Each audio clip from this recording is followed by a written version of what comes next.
யார் அந்த உறவு?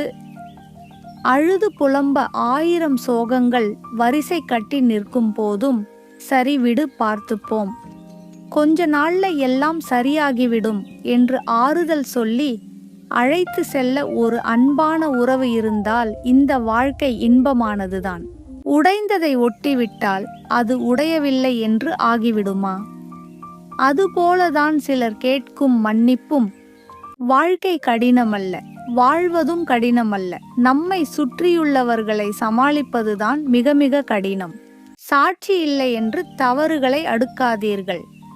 மனசாட்சி என்ற ஒன்று இருக்கிறது, மறந்துவிடாதீர்கள். எல்லோருடைய வலியையும் புரிந்து கொள்ளத் தேவையில்லை. எல்லோருக்கும் வலிக்கும் என்பதை உணர்ந்தாலே போதும். யாரையும் காயப்படுத்தும் எண்ணம் எப்போதும் தோன்றாது. சிரிக்க வைத்த உறவுகள் சில நிமிடங்களே நினைவில் இருக்கும். ஆனால் அழ வைத்த உறவுகள் சாகும் வரை நினைவில் இருக்கும்.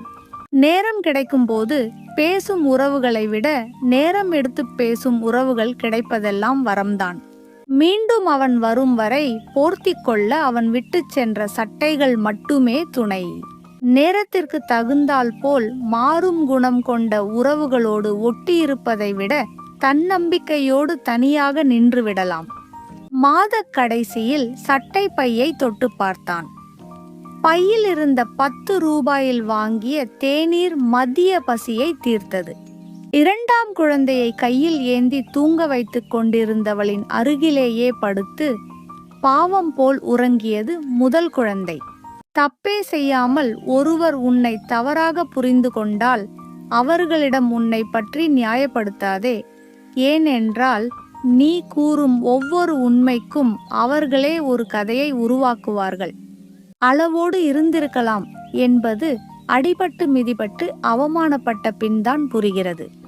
வீடு சுத்தமாகவும் வீட்டில் தின்பண்டங்கள் இருக்கும் போதும் மட்டும் விருந்தினர்கள் வீட்டிற்கு வருவதே இல்லை.